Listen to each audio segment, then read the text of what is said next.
Well, first of all, I'm so happy and like overwhelmed what's going on in the world right now. It's not a great time for the arts, so it's even more heightened the emotion of this project.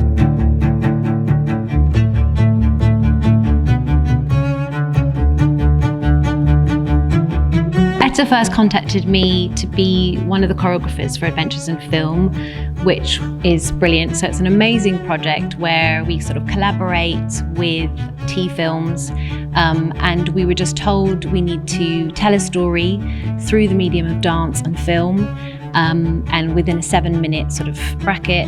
And that was the sort of instructions. I knew that I wanted to tell a story about women, and I really wanted to tell a story about 3 women specifically. And actually I just was researching online, and this play just came up. It's a radio play by Sylvia Plath, and it's called 3 Women, a poem for 3 voices, and it's really short, and it was first performed in the 60s on BBC Radio. When I saw it, I was like, oh my God, this is perfect, because it really was a story of 3 women, and there were these kind of separate monologues that all kind of went after each other, and they were all their stories, so they were kind of separate but together. And that I thought was a perfect kind of template for making the film. So we have playing the student, which is the youngest dancer, Cordelia Braithwaite, who we're all familiar with as a principal dancer in New Adventures.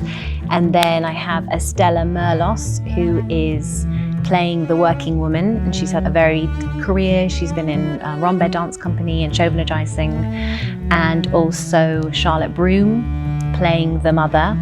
And she's been in Coburg. She's also performed here with New Adventures. She's had a very extensive career and is also a movement director and choreographer herself. Together, they kind of are a perfect combination for these characters that I wanted to portray.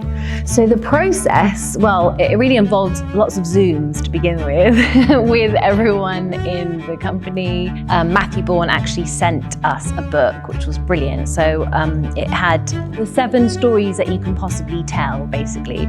And so we were given sort of lots of information to look at to do with making film and the use of colour in film, the use of light in film. So I just did as much research as I could. And that was everything that was done before the rehearsal period. And then in rehearsals, we just learnt lots of material that I'd made, so that we knew that we would pull that material into each of the scenes. And then I did a day each with just them on their own, just so we could work through their stories and their scene by scenes. And we were all back together again, and we can all kind of share and see what we've all done. Making for film has been really interesting, because obviously when you think of a theatre, you have to think of like, how does somebody come on stage and how do they exit the stage? And even the way you sculpt your body in this space, there can be an exaggeration to it to reach far. It's completely different. So that's the things we've got to think about, you know, rather than go, I'm going to play the emotion. It might be, I'm going to play, you know, wanting to kind of overcome something. And that sort of has a thread anyway in the whole film. So the filming days, I think we've just got to be really organised. But one of the days is quite kind of chilled. And then the second day, there's like, it's jam-packed. So I think we just need to be careful of our stamina, keeping warm, like keep stretching and just stay positive and keep eating bananas or whatever. I don't know.